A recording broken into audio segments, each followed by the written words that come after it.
Bismillahirrahmanirrahim. Assalamualaikum warahmatullahi wabarakatuh.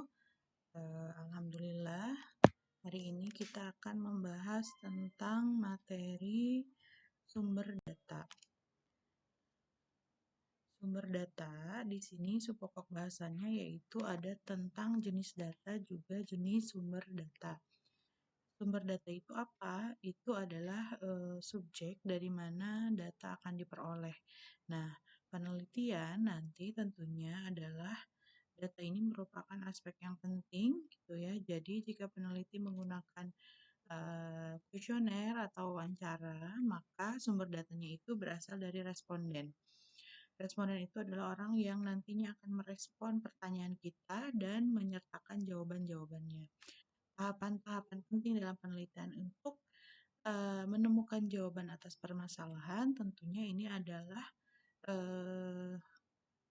hal yang utama sumber data ini, sehingga nanti dalam penelitian kita permasalahan yang ada itu bisa menemukan jawaban. Jadi jawaban dari permasalahan itu ya diawali dengan kita mencari data, mendapatkan data dari sebuah penelitian yang kita teliti. Kemudian jenis data ada data subjek, data fisik, juga data dokumenter.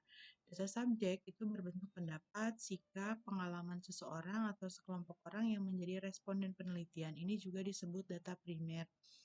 Bisa berupa lisan hasil wawancara, tertulis, maupun jawaban kuesioner, juga bentuk ekspresi jika diperoleh melalui proses observasi. Nah, ini kalau misalnya dalam observasi ini biasanya ini adalah penelitian kualitatif. Kemudian data fisik bisa bagaimana bangunan, pakaian, peralatan, kantor, dan lain sebagainya. Ini juga didapat melalui teknik pengumpulan data atau observasi. Kemudian data dokumenter, data penelitian dalam bentuk dokumen atau laporan seperti laporan keuangan, jurnal, surat-surat, maupun bagaimana notulensi rapat ataupun memo. Ini semua bisa dijadikan bahan dasar dalam menganalisis data yang nantinya bisa dikumpulkan kemudian dari hasil observasi kemudian dianalisa. Data berdasarkan sumber, ada sumber asalnya itu data primer maupun data sekunder. Yang primer, aspek penggunaan data sekunder ini baik diawali dengan data sekunder. Dalam sekunder itu yang diperhatikan adalah bagaimana ketersediaan data, apakah data itu mudah untuk didapatkan, kemudian ketersediaan periode waktu datanya, kemudian ketersediaan populasi data, unit ukuran data maupun biaya. Jadi kemungkinan pada data sekunder ini dapat meninggalkan bias pada penelitian. Kenapa? Karena ini data yang sudah dikumpulkan oleh orang lain, sudah berupa dokumen yang didokumentasikan oleh orang lain dan kita ambil. Makanya itu dinamakan data sekunder karena oleh pihak kedua yang sudah mengumpulkan data tersebut. Kemudian ada pengujian akurasi. Pengumpulan data ini dapat atau tidak untuk dilakukan. Selanjutnya adalah tujuan penelitian data sekunder ini adalah tentunya pengungkapan fakta untuk mengungkapkan fakta dari sebuah fenomena permasalahan yang diangkat, kemudian penyusunan model. Jadi untuk membentuk sebuah model yang menunjukkan benar nggak ada hubungan antara dua variabel atau lebih, umumnya dapat menggunakan data sekunder yang lebih kompleks. Kemudian data sekunder ini ada internal dan ada eksternal. Yang internal itu apa? Nanti kita bahas. Sekarang akan membahas dulu sumber data berdasarkan subjek data. Ada dari hasil kuesioner, observasi, maupun dokumentasi.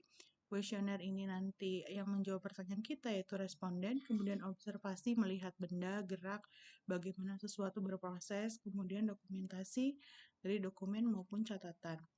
Nah, sumber data pada penelitian kualitatif ini narasumber, tentunya orang yang memang menjadi sumber utama, kemudian tempat atau lokasi, fenomena, dokumen. Ini sumber data pada penelitian kualitatif biasanya seperti ini dan lebih intens atau lebih dekat gitu antara si peneliti dengan narasumber atau dengan responden orang yang kita teliti dalam penelitian kita. Data kuantitatif, ada data interval, ada data rasio. Data interval, data yang diukur dengan jarak di antara dua titik pada skala yang sudah diketahui. Misalnya suhu udara, skor TOEFL, jumlah bulan dalam 1 tahun gitu. Kemudian data rasio, data yang diukur dengan suatu proporsi, misalnya presentasi jumlah penganggur di provinsi X. Ini perbedaan kuantitatif dengan kualitatif. Kalau kuantitatif ini sampelnya besar, kalau kualitatif biasanya kecil. Kemudian representatif, kalau yang kualitatif tidak representatif, sedapat mungkin random, itu metode kuantitatif dari sumber datanya itu, sampelnya itu random. Kalau kualitatif lebih proporsif, kemudian berkembang selama proses penelitian. Kalau kuantitatif ditentukan sejak awal. Analisis datanya, kalau kuantitatif setelah selesai pengumpulan data, baru dianalisis. Kalau kualitatif dari awal sampai akhir terus-menerus berkembang,